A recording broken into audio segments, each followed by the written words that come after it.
शृणुयाम देवाः भद्रं पश्येमाक्षभिर्यजत्राः स्थिरैरङ्गैस्तुष्टुवांसस्तनूभिः व्यशेम देवहितं यदायुः स्वस्ति न इन्द्रो वृद्धस्रवाः स्वस्ति नः पूषा विश्ववेदाः स्वस्ति नस्तार्क्ष्यो अरिष्टनेमिः स्वस्ति नो बृहस्पतिर्दधातु। ओम शांति शांति शांति। एतस्माज्जायते प्राणो मनः सर्वेन्द्रियाणि च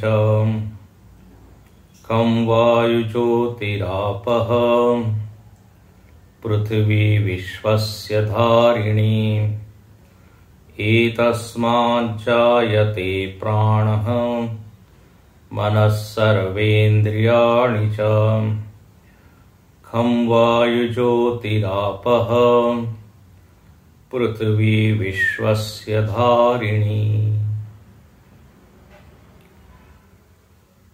भाष्यकार इस मंत्र पर भाष्य लिखते हैं। जो हम लोगों ने पढ़ा था उसको थोड़ा पढ़ते हैं और फिर आगे का देखेंगे। कथम तेन संति प्राणादय इति उच्यते, यहां से प्रारंभ हुआ। यस्माद् एतस्माद् एव पुरुषात् नाम रूप बीज उपाधि लक्षितात् जायते। जायत लिखा है, वो संधि के कारण जायत हो गया है जायते। श्रुति का शब्द है जायते। भाष्यकार उसके आगे लिखते हैं उत्पद्यते। अविद्या विषय विकार भूत नामधेय अनृतात्मक प्राणः वाचारंभणं विकारो नामधेयम् अनृतम् इति श्रुत्यंतरात् नहि तेन अविद्या विषयेण अनृतेन प्राणेन सप्राणत्वं परस्य स्यात् अपुत्रस्य स्वप्नदृष्टेन इव पुत्रेण सपुत्रत्वम्। एवं मनः सर्वाणि च इंद्रियाणि विषयाश्च एतस्माद् एव जायन्ते तस्मात् सिद्धम् अस्य निरुपचरित अप्राणादिमत्वम् इत्यर्थः। यहां तक हम लोगों ने देखा था। पिछले मंत्र में श्रुति ने निरुपाधिक चैतन्य का वर्णन किया। अब इस तीसरे मंत्र में उसी अमूर्त निरुपाधिक पुरुष, ये सब चैतन्य के ही नाम है, उससे यह जगत व्यक्त हुआ। और कल हमने चिंतन किया था एतस्मात् जायते, इसी चैतन्य से, इसी चैतन्य से, यानी जो अप्रोक्ष रूप से चैतन्य हमको अनुभव में आ रहा है वही, उसी से। इसलिए तस्मात् नहीं लिखा है, यहां एतस्मात् लिखा है, उससे, ऐसा नहीं, इससे, इसी का जिसका अभी आपने अनुभव किया, जिसके लिए बताया गया है कि उसमें प्राण और मन नहीं है, वो प्राणादिमत नहीं है, मनादिमत नहीं है। प्राण और मन उसके कारण काम करते हैं, ये बात अलग है, लेकिन उसमें प्राण और मन का कोई संयोग नहीं है। संश्लिष्ट नहीं है, जुड़े हुए नहीं है। और अभी जो भाष्य हमने पढ़ा उसमें तो भाष्यकार स्पष्ट करते हैं कि प्राण आदि जितने भी ये घटक है ये सब अविद्या का विकार है।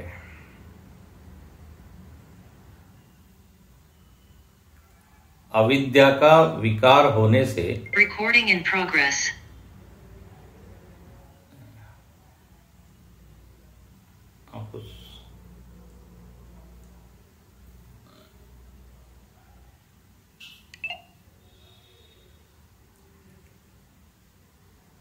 हेलो, अविद्या का रोटेट करना पड़ेगा। हाँ, ये क्या होगा? लीव करके फिर करना पड़ेगा।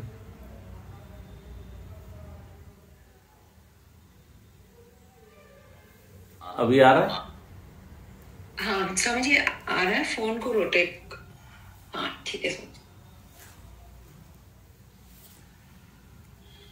तो प्राण आदि को यहां भाष्यकार स्पष्ट करते हैं कि वो अविद्या का विकार है, अविद्या विषय विकार भूतः।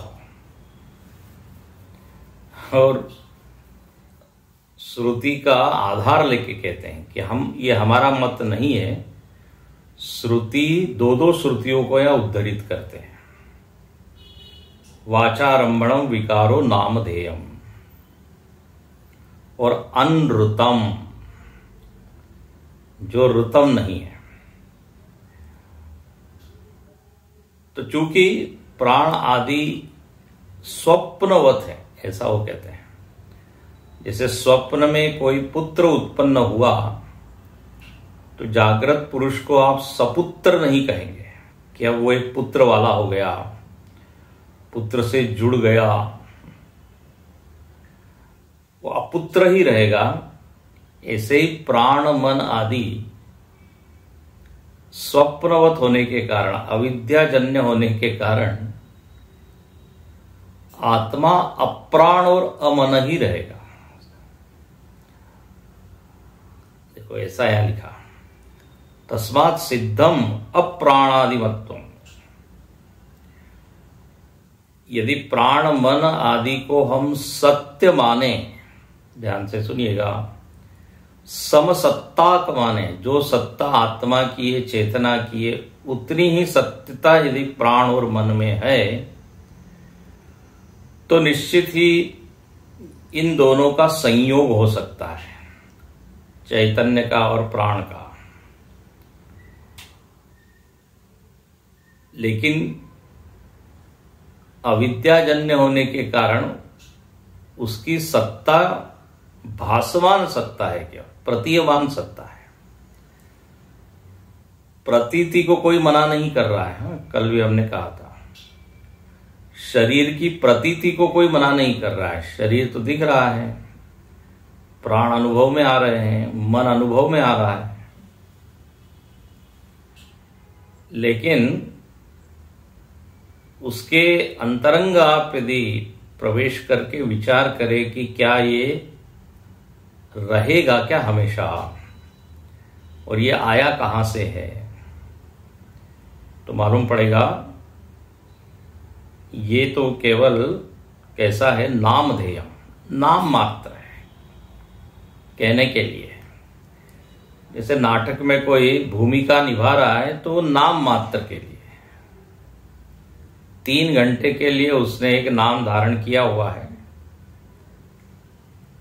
वो कहने के लिए है। कोई वास्तव में न तो राजा है, न मंत्री है, न पुलिस है, न चोर है। वाचारंभणम, वो वास्तव में एक व्यक्ति है, अभिनेता है। ऐसे ही यहां पर कहते हैं कि शुद्ध स्वरूप में हम चैतन्य हैं। अब यहां अगली पंक्ति में भाष्यकार लिखते हैं, यथाच प्राग उत्पत्ते है, 40 नंबर पृष्ठ पर नीचे से दूसरी लाइन, यथाच प्राग उत्पत्ते है परमार्थतः असंतः।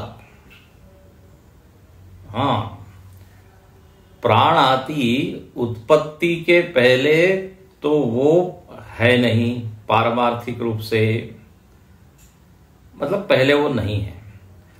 तथा प्रलीनश्च इति दृष्टव्या, जब वो पहले नहीं थे तो बाद में भी वो नहीं रहेंगे।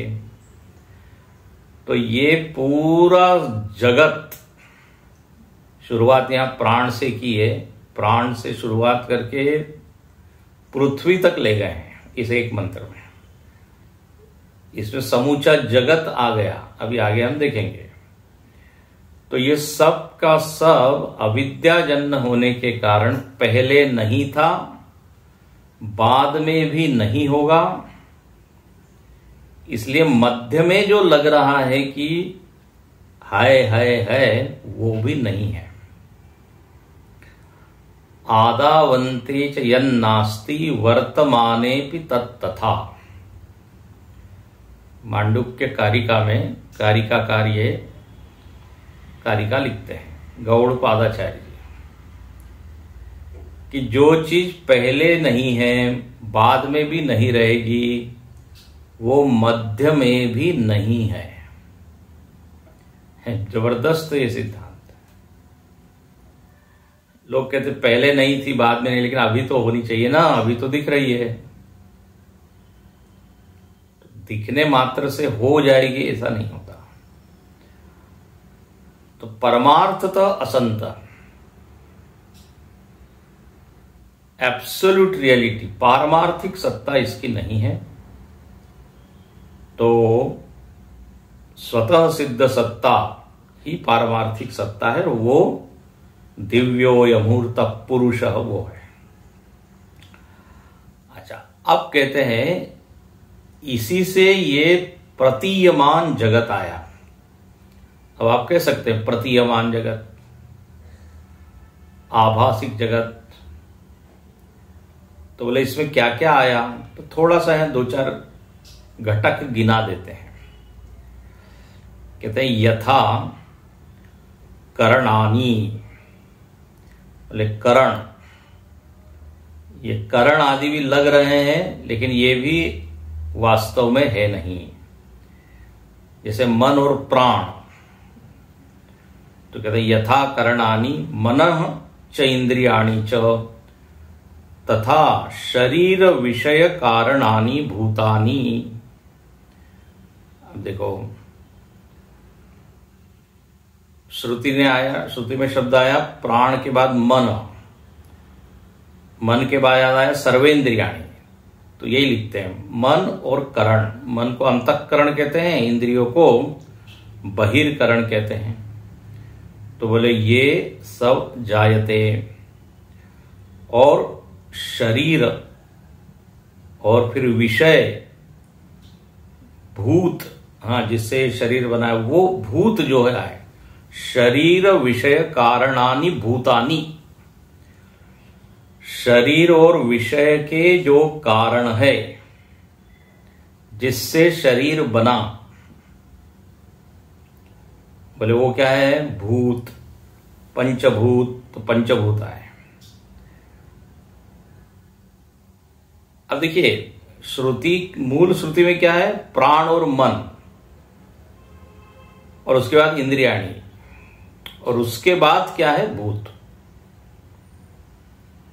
तो ऐसा है कि पहले ये पंचमहाभूत सूक्ष्म रूप में आए, और ये सूक्ष्म पंचमहाभूतों से ये इंद्रियां, मन, प्राण ये सब बने। आप लोग प्रकरण ग्रंथों में पढ़ते होंगे, पहले ये सूक्ष्म रूप में आए फिर स्थूल रूप में। लेकिन यहां ऐसा कुछ विभाग उन्होंने किया नहीं है, श्रुति सीधा बोलते चली गई कि ये आए। अब इंद्रियां आई और इंद्रियों के बाद महाभूतों का वर्णन है। तो इससे यही समझना चाहिए कि पहले सूक्ष्म रूप में आए महाभूत, फिर स्थूल रूप में आए, और ये फिर स्थूल जगत, प्रपंच जिसको कहते हैं, विराट, ये आया। तो बोले ये पूरे विराट का मसाला क्या है? तो बोले पंचमहाभूत। स्थूल शरीर का भी उपादान ये पंचमहाभूती है। तो शरीर विषय कारणानि भूतानि, वो कौन कौन से भूत हैं? तो भवंती इति भूतानि, जो होते हैं उनको कहते हैं भूत, उत्पन्न होते हैं। तो पहला लिखा है खम, खम वायु ज्योतिराप। खम, खम का अर्थ है आकाशम। एक खम शब्द आपने सुना होगा, पक्षी को कहते हैं खग। खग, खग मतलब पक्षी। उसकी उत्पत्ति कैसे होती है? शब्द की खे गच्छति इति खग, जो आकाश में चलता है उसको कहते हैं खग। तो ख मतलब क्या हो गया? आकाश। आकाश में विचरण करने वाला, कैसा नाम दिया। संस्कृत में देखिए हर शब्द के पीछे उसका एक अर्थ होता है, वो धातु से निकलता है। अब खग मतलब ये खग क्यों रखा? तो बोले ख मतलब आकाश, ग मतलब गच्छति। तो एकदम अर्थ स्पष्ट हुआ। आकाश में जाना वाला, कौन जाता है आकाश में? पक्षी। नभचर, एक शब्द क्या है? नभचर। थलचर, जलचर। तो खम आकाशम। वायु, वायु आया। वायु के ऊपर भाष्य लिखते हैं बाह्य आवादि भेद। वायु के तरह तरह के भेद है। तो बोले बाहर का भेद, एक अंतरंग का भेद है जो जिसको हम प्राण कहते हैं, तो उसका पहले ही उल्लेख हो गया। तो प्राण वायु रूप है और बाहर भी वायु है। अच्छा, आवाहादि भेद मतलब क्या? तो आवादि मतलब जो चलने वाली वायु, गमनागमन, इधर से उधर बहने वाली वायु, प्रवाहमान वायु, आवाहादि भेद। और देखिए वायु के भी इतने भेद बताए हैं। चले मरुत 49, जब श्री हनुमान जी लंका में गए हैं और जब उनको काम दिया गया है कि लंका को जलाना है, हालांकि वो काम उनको भगवान राम ने बताया नहीं था। भगवान ने तो कहा था बल और विरह सीता जी को बताना, मेरा बल और विरह, कि मैं बलवान हूं, मैं रावण को मारूंगा, लेकिन आपके वियोग से मैं अभी दुखी हूं। ये दो चीज बताना। हनुमान जी जब गए हैं, सुंदरकांड में कथा पढ़िएगा, अब ये संदर्भ आ गया इसलिए बता रहे हैं। तो वहां वो पेड़ के पीछे बैठे हैं और वो त्रिजटा नाम की जो राक्षसी है वो सपना सुनाती है सारी राक्षसियों। सपने वानर लंका जारी, बोले यहां पर एक वानर आया है, मैंने सपने में देखा, और उसने क्या किया है? लंका को जलाया है। हनुमान जी ने नोट कर लिए बात, ऊपर बैठकर, पेड़ के ऊपर बैठे हैं, सुन रहे हैं। बोले आते समय तो ये काम बताया नहीं था, ये नया जॉब हमको करना है। लेकिन मजेदार बात है, बोले अब ये आग लगाएंगे कैसे? अब मैं पूरी घटना नहीं आपको बताता, लेकिन आप जानते हैं रावण ने ही वो सब काम किया। मजेदार बात है, रावण का ही घी है, रावण के राज्य का ही तेल है, कपड़ा भी रावण का ही है, आग भी रावण की है। रावण ने आग लगाई। लगाओ कपि के ममता पूछ पर। अच्छा, पूछ में आग तो लगा दिया, आग को फैलाना है तो क्या करें? तो अग्नि को यदि फैलाना है तो वायु का संयोग चाहिए। तो वहां पे शब्द आता है, हनुमान जी महल के ऊपर बैठे हैं और भगवान की प्रेरणा से हरि प्रेरित ही अवसर चले मरुत 49 प्रकार की वायु बहने लगी। 49 हम लोग भी कहते हैं ना ब्रीज, कभी कहते ठंडी वायु, कभी हवा का झोंका, कभी तूफान, जोर जोर से एकदम हवा चलती है। हवा के बहुत प्रकार है। मंद मंद, शीतल मंद सुगंधित वायु। तो यहां पर केवल शब्द इतना लिखा है, बाह्य आवादि भेद। तरह तरह की वायु चलने लगी, वहां पे वर्णन आता है। यहां लिखते हैं उत्पत्ति के क्रम में दूसरा कौन आया? वायु। तीसरा क्या है? तो बोले ज्योति ही। ज्योति का अर्थ क्या? अग्नि ही। अग्नि में ज्योत होती है, उसमें एक प्रकाश होता है। तमसो मा ज्योतिर्गमय, तो ज्योति अग्नि। उसके बाद आप। आप का अर्थ होता है उदकम, जल। आपको पहले हमने बताया है पंजाब शब्द आया। पंजाब, पंजाब शब्द आप से ही आया है। जहां 5 नदियां बहती है उसको कहते हैं पंजाब। व्यास, सतलज, सिंधु इत्यादि। तो आप उदकम, पानी, जल तत्व आया। उसके बाद पृथ्वी। पृथ्वी के ऊपर क्या भाष्य लिखते हैं? धरित्री, जो धारण करने वाली है। किसको धारण कर रही है? तो बोले विश्वस्य, विश्व को धारण कर रही है। विश्व का अर्थ क्या लिखा है? सर्वस्य। विश्वस्य में सर्व आ गया। विश्व का अर्थ सर्व। कल हमने संकेत किया था कई बार सर्व शब्द के लिए विश्व शब्द का प्रयोग संस्कृत में होता है। विश्वानि देव वयुनानि विद्वान, ईशावास्योपनिषद के अंतिम मंत्रों में आता है। युयोध्यस्म जुहुराणमेनम हिरण्मयेन पात्रेण सत्यस्या पिहितम मुखम।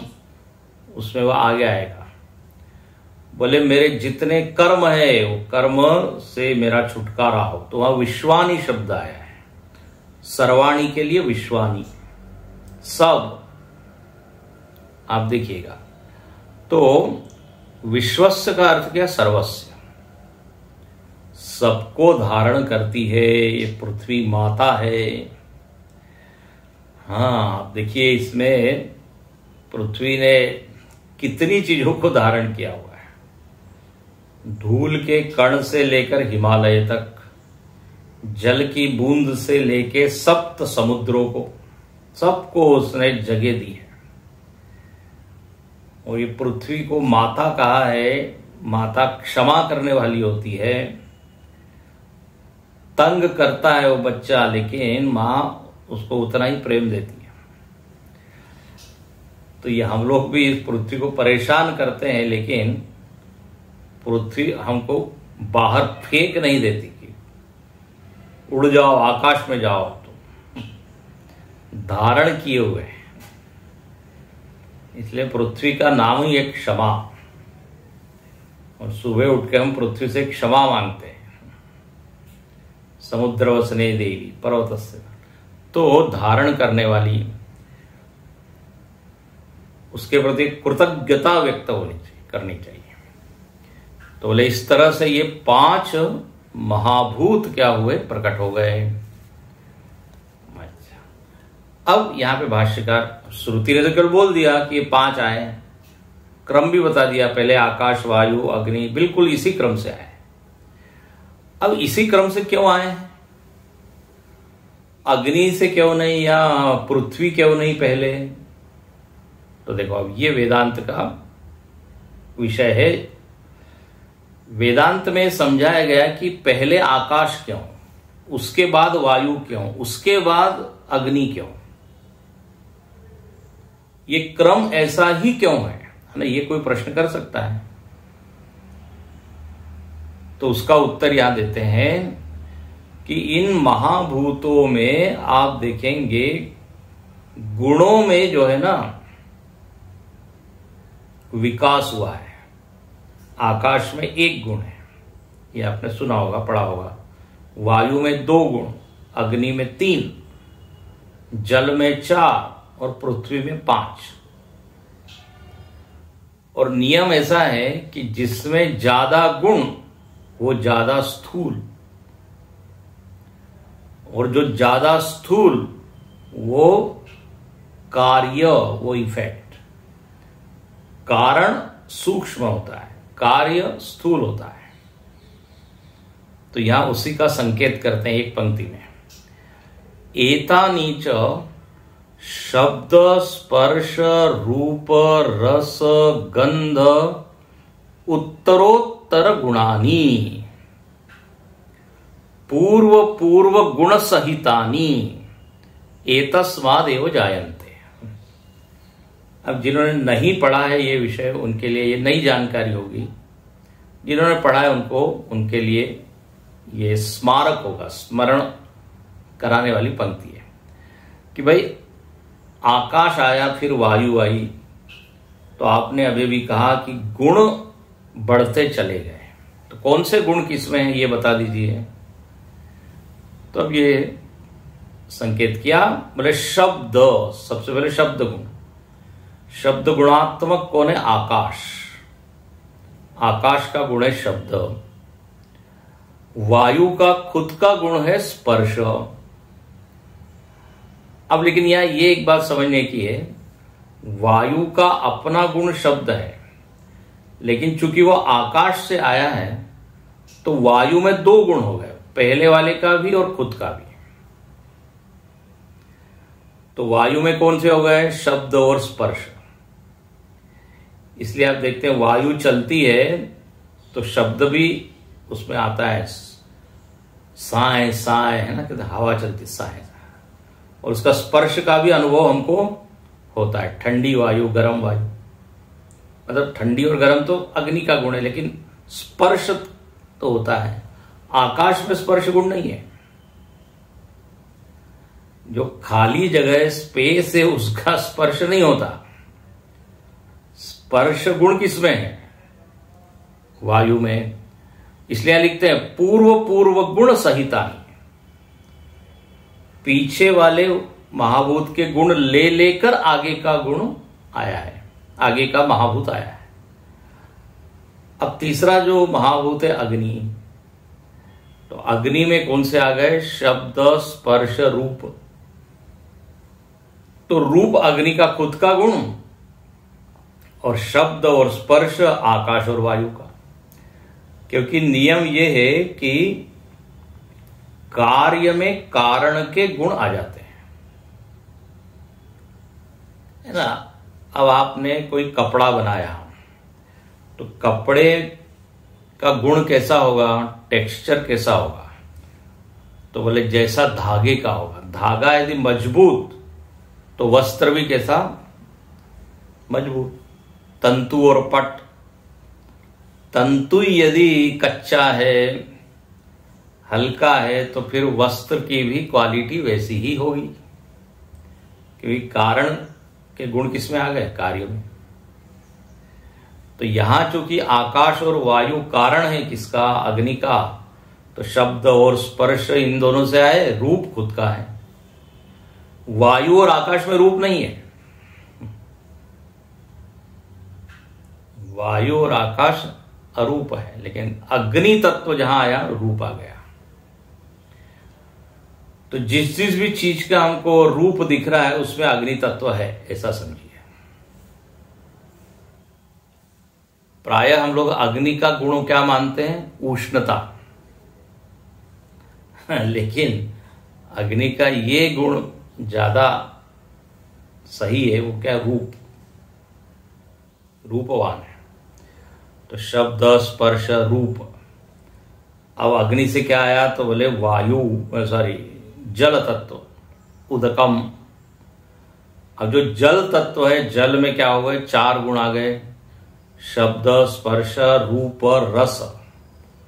रस गुण उसके खुद का है। इसलिए देखिए आपके अन्न में, है ना, भोजन पदार्थ में रस तब आता है तो उसमें जल तत्व हो। अपने जिह्वा पर भी देखिए सतत जल तत्व है, रसना, तभी हमको स्वाद का अनुभव होता है। जीभ सूख जाती है तो स्वाद का अनुभव नहीं आता। तो रस गुण किसका है? जल का है। अब ये रस अग्नि में नहीं है। यदि आपको विश्वास नहीं हो तो अग्नि का पान करके देखिए और क्या उसकी टेस्ट है बताइए। अग्नि मीठी है कि तीखी है?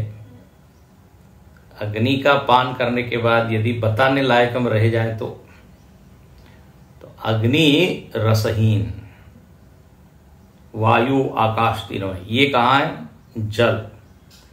तो रस हो गया। अब अंतिम है पृथ्वी।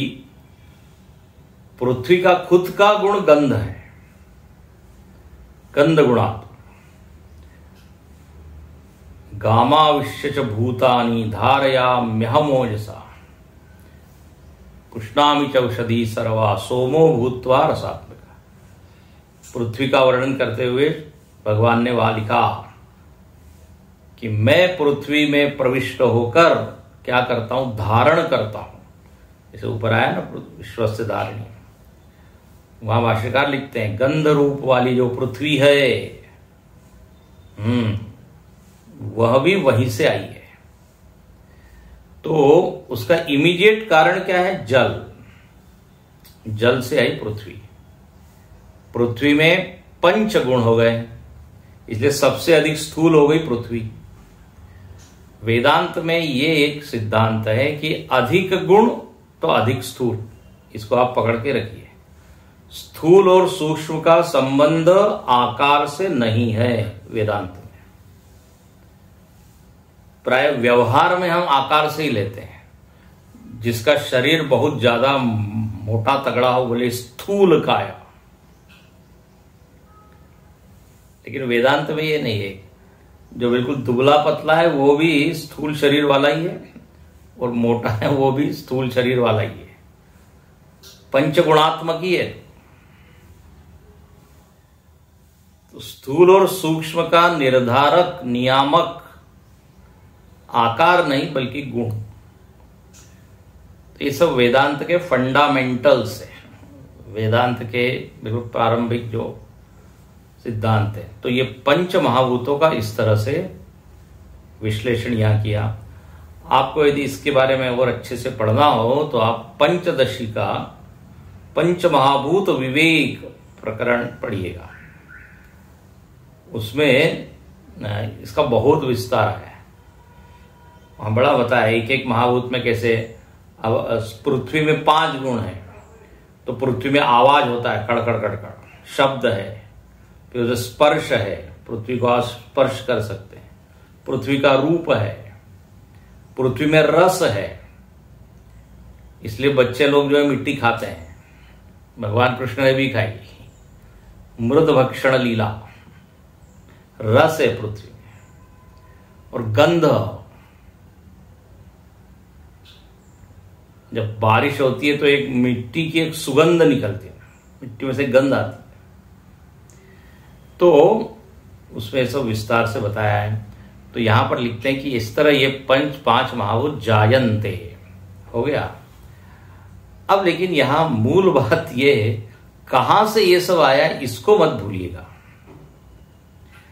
हम लोग प्राय क्या होते हैं, ये जो पृथ्वी क्या कहते हैं सृष्टि की प्रक्रिया का वर्णन होता है ना, तो उसमें बड़ा आनंद आता है। ये आया, ये आया, ये आया, जहां से आया है उसको भूल जाते हैं। अब यहां पे शुरुआत में उन्होंने बोल दिया कि अक्षर तत्व ने अविद्या की उपाधि धारण की, और अविद्या से ये सब आया। माया कहिए, अव्याकृत कहिए। तो अभिप्राय क्या है, ये सब जो आया है वो केवल क्या है, प्रतीयमान है, आभास है। लेकिन होता है कि इसका जो वर्णन हम सुनते हैं तो वो इतना लॉजिकल होता है, युक्तियुक्त होता है उसमें सत्य बुद्धि होने लगती है, अच्छा बोले, लेकिन मूल चीज को बोलना। जैसे आप सिनेमा देख रहे हो, वो स्टोरी इतनी इंटरेस्टिंग होती है कि लगता है कि वो कोई वास्तव में कोई घटना घटी। जैसे सिनेमा समाप्त तो होता है, मालूम पड़ता अरे ये तो केवल एक क्या है प्रतीति। तो ऐसे ही यहां भाष्यकार इसी को संकेत करते हैं कि जिसका शुरुआत में वर्णन किया दिव्यो य मूर्त, उसी से जायते, ये सब उसी पर भास रहा है, उसका संक्षेप में वर्णन किया है अब तक। अब आगे के जो मंत्र है, चौथे मंत्र से विस्तार से इस पूरी सृष्टि का वर्णन आएगा। लेकिन ये भूलना नहीं कि इसका मूल क्या है और इसका सार क्या है, हम खो जाते हैं उसमें। इसलिए भाष्यकार लिखते हैं, देखो याद कराते हैं, संक्षेपतः पर विद्या विषयम अक्षरम। बोले संक्षेप में पर विद्या का विषय जो कि क्या, अक्षर, और वह अक्षर कैसा था, निर्विशेष। उस निर्विशेष का वर्णन हो गया। दिव्यो यमूर्त पुरुष सभायाभ्यंतरो यज अप्राणो यमन शुभ्र अक्षरात् परतः पर। ये निर्विशेष पुरुष का वर्णन हुआ। भाष्यकार खुद याद कराते हैं, निर्विशेषम पुरुषम सत्यम। देखो याद कराया, बोले वही सत्य है, उसको पकड़ के रखिएगा। बोले कहां बताया था, देखो लिखा, याद कराते हैं, दिव्यो यमूर्त इत्यादिना मंत्रेण उक्त्वा। दिव्य अमूर्त इस मंत्र के द्वारा बताया गया। क्या बताया गया, अक्षर, पुरुष, सत्य। और ये कौन से विद्या का विषय था, पराविद्या का विषय। बार बार पीछे का जो विषय आ चुका है स्मरण कराते हैं, भूलिएगा नहीं। दो प्रकार की विद्या बताई थी, पराविद्या और अपराविद्या। तो ये जो परविद्या का जो विषय था अक्षर, वो तो बताया, ठीक है, लेकिन कैसे बताया वो, संक्षेपतः। तो संक्षेपतः उक्त्वा पुनः, आगे देखिए, पुनः तदेव, फिर से वही, उसी तत्व का। तदेव का मतलब होता है तत्, मतलब वह, तत्सर्वनाम है। सर्वनाम का उपयोग तभी होता है जब पहले संज्ञा आ चुकी है। तो वो जो अक्षर तत्व है उसी का अब सविशेषम, विशेषणों सहित, उपाधियों सहित, विस्तरेण वक्तव्यम इति प्रववृत्ते। अब उसी निर्विशेष तत्व का सविशेष वर्णन होता है, किया जाता है, किया जाएगा। उसके लिए श्रुति प्रवृत्त होती है, और श्रुति को कोई आलस नहीं है, विस्तार से सुनाती है। श्रीमद् भागवत में भी ये शब्द आता है, विस्तार से। शौनक आदि ऋषि वहां भी आते हैं, वो कहते हैं आप विस्तार से बताइए। अखंडानंद जी महाराज मजाक करते थे, बोले विस्तार से का मतलब क्या है वो कहते थे ऋषि लोग बोल रहे हैं हम बिस्तर लेके आए हैं, बिस्तर से ही विस्तार बना है। मतलब थक जाएंगे तो थोड़ी देर यहीं सो जाएंगे, लेकिन जाएंगे नहीं। तो विस्तार हो तो बिस्तर। तो यहां भी श्रुति विस्तार से बताएगी कि क्या क्या उस निर्विशेष पुरुष ने धारण किया, और वही क्या क्या रूप लेके सामने प्रकट हो गया, सविशेषम। अभी तक आप बता रहे थे उसमें कुछ नहीं है, प्राण नहीं है, मन नहीं है, मूर्ति नहीं है, उसका जन्म नहीं है, ठीक है, उसमें वो है नहीं। लेकिन अब जो भी दिख रहा है वो सब उसी में से आया, ये भी है, उसमें है नहीं, लेकिन उसी में से आया है, उसी पर भास रहा है। जैसे स्वप्न का उदाहरण हमने पीछे देखा, तो सविशेषण विस्तरेण वक्तव्यम इति प्रववृत्ते। अच्छा, अगला वाक्य बड़ा अच्छा है। संक्षेप विस्तर उक्तो ही पदार्थ सुखादिगम्य भवति। बोले ऐसा संक्षेप और विस्तार से आप क्यों बता रहे, पहले संक्षेप में अब विस्तार से? बोले संक्षेप और विस्तार से बताने में फायदा यह है कि आपको अच्छे से ये विषय समझ में आएगा। सुखादिगम्य भवति, सुखपूर्वक। पद का अर्थ, पदार्थ मतलब क्या? पद का अर्थ, मंत्र का अर्थ, शब्द का अर्थ अच्छे से समझ में आए, इसलिए श्रुति संक्षेप में बताती है, फिर विस्तार करती है।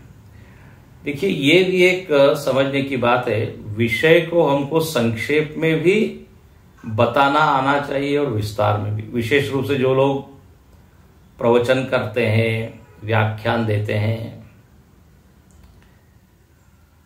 अच्छा, और जिनको समझना है विषय को, उनको भी ये दोनों ढंग से समझना चाहिए।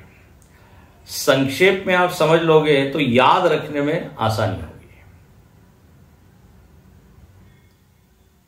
इसको तो सूत्र रूप में। अब जैसे ये तीसरा मंत्र मानो कि क्या है? सूत्र रूप है, संक्षेप है। सृष्टि में क्या क्या प्रकट हुआ, ये यदि आपको याद रखना है तो ये मंत्र आप याद रख लीजिए। ये हो गया संक्षेप। एतस्मात् जायते प्राणो मनः सर्वेन्द्रियाणि। संक्षेप में जब कोई चीज बताई जाती है तो धारण करने में आसानी होती है। अच्छा, और जब उसका फिर चिंतन करना है तो फिर विस्तार कीजिए, क्या क्या आया। तो भाष्यकार यहां लिखते हैं, सूत्र भाष्य उक्तिवत।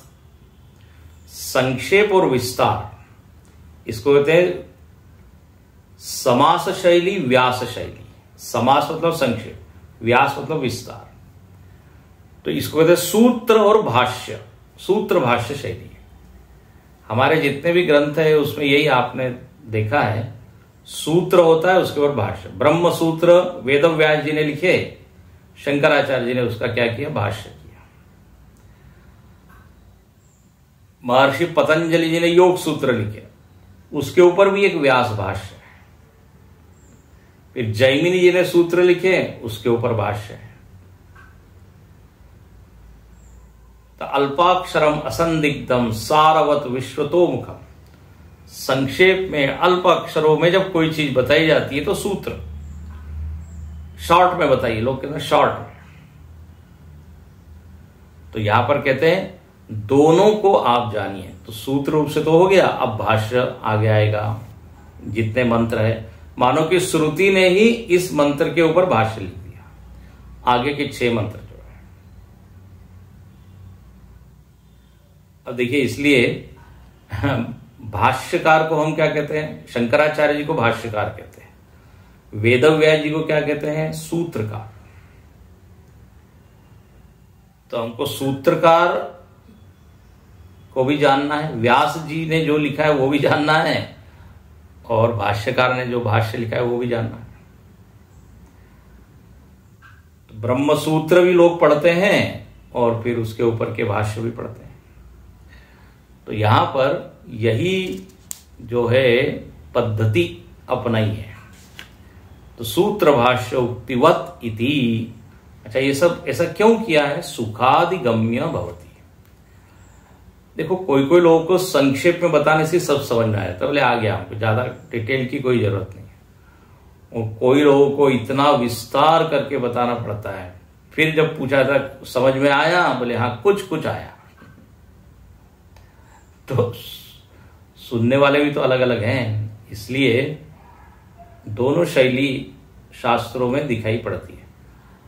गीता जी में भी आप देखते हैं, आत्मा का वर्णन दूसरे अध्याय में भगवान ने किया, फिर उसी का वर्णन कितनी बार आगे किया है। यदि किसी ने दूसरा अध्याय ठीक से कोई समझ ले तो आगे के अध्याय पढ़ने की आवश्यकता ही नहीं है, पूरा उसमें आ गया। तो ऐसे ही यहां पर संक्षेप और विस्तार। अब बोले बताइए भाई क्या है विस्तार। तो अब ये इसको हम पढ़ते हैं, इसका अर्थ अब हम कल देखेंगे, आज यहीं रुकते हैं। मंत्र लेकिन जरूर पढ़ लेते हैं और भाष्य पढ़ लेते हैं थोड़ा सा।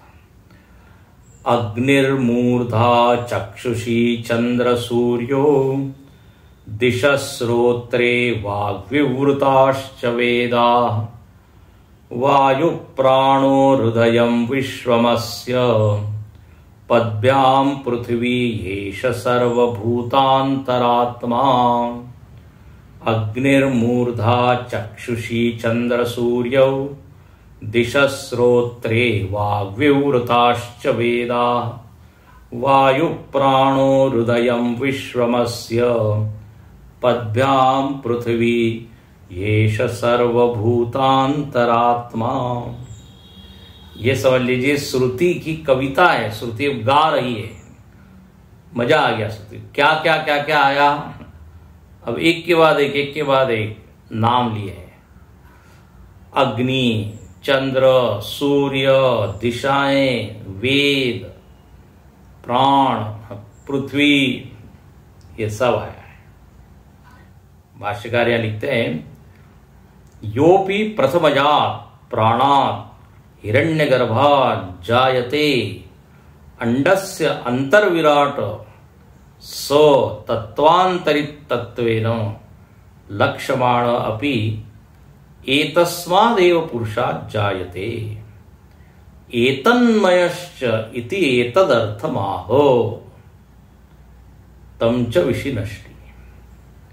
कल देखेंगे बोले उसी पुरुष से सब कुछ आया है, तो सब का सब पुरुषमय ही है।